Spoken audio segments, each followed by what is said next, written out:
Hi friends, আজকে রান্না করবো ডিমের তরকারি। তার জন্য আমি ডিমগুলো এখানে সিদ্ধ বসিয়ে দিলাম।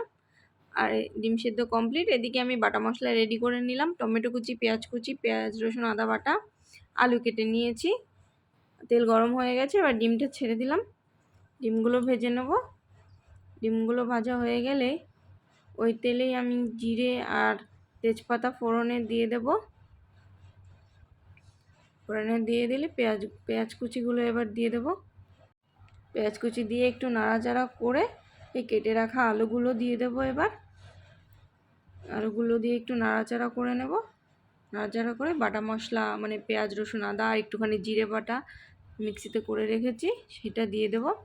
আলুগুলো তোমরা এই গোল গোল করেও কাটতে পারো, আমি অন্য স্টাইলে কেটেছি যেহেতু। এবার একটু নাড়াচাড়া দিয়ে লবণ হলুদ দিয়ে দেব, পরিমাণ মতো লবণ আর হলুদ।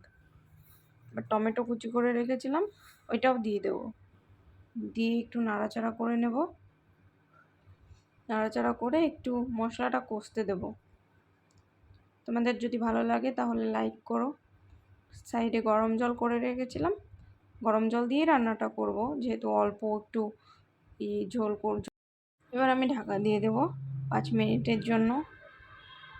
5 মিনিট পর ঢাকনা খুলে আমি একটু নাড়াচাড়া করে নেব। নাড়াচাড়া করে একটু চিনি দিয়ে দেব রান্নার স্বাদের জন্য। তোমরা চাইলে দিতেও পারো, নাও দিতে পারো। পেঁয়াজ রসুনের তরকারি একটু দিতেই হয়। এবার গরম মশলা দিয়ে নামিয়ে নেব। রান্না কমপ্লিট আমার। দেখুন কালারটা খুব সুন্দর এসছে। এটা ভাত রুটি তুমি যা দিয়ে মানে পরিবেশন করতে পারো। ভাত রুটি দুটো দিয়েই খাওয়া যাবে। এটা বেশি ঝোল করিনি, কষা কষাই করেছি।